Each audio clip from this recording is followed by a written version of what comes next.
না, দেখতে পাচ্ছেন ওটা সূর্য দেখতে পাবে না, যেহেতু সূর্যের সাথে বলা হয়েছে। এটা বলা হয়েছে সূর্য অস্তমিত যাওয়ার সাথে সম্পর্ক, ওই টাইমের পরে কখনো আপনি সূর্য দেখতে পাবেন, ওটা সতর্ক করা আছে।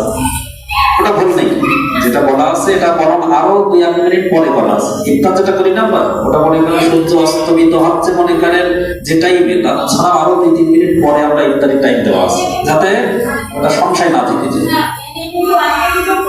প্রশ্ন পরে বাড়াবাড়ি, এটা হলো বাড়াবাড়ি, কারণ আমরা এখন টাইম নিয়ে যেহেতু এখন ডিজিটাল যুগ, এখন যদি এই যুগে নবী রাসূল আসতেন তবুও এই টাইম পেলেই চলছে, এটা অসম্ভব কিছু। সেই সময় ছিল না, এই জন্য এই যখন যে উপায় আসবে সেটা কাছে লাগাবে, এটা নিয়ে কোনো তর্ক বিতর্কের কিছু নেই। তবে যেটা আছে এটা অবশ্যই সঠিক আছে, এতে কোনো ভুল নেই। এটা সবাই মেনে চলছে, সারা বিশ্বের সবাই মেনে চলছে।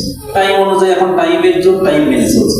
সব আলেম ওলামারা মক্কা মুকাররমা সব জায়গায় টাইম করা আছে, সেভাবে চলছে। এ নিয়ে কোনো দ্বিমত, সংশয় আনা কোনো দোষ নেই। যেহেতু ভুল নেই, যেহেতু আমি ইফতারি করছি এমন টাইমে না যে সূর্য পরে দেখা যাচ্ছে, এই ভুল তো হচ্ছে না, কখনো হওয়া সম্ভব না ইনশাআল্লাহ। এজন্য নিয়ে সমস্যা না। আর কোনো প্রশ্ন থাকলে বলেন।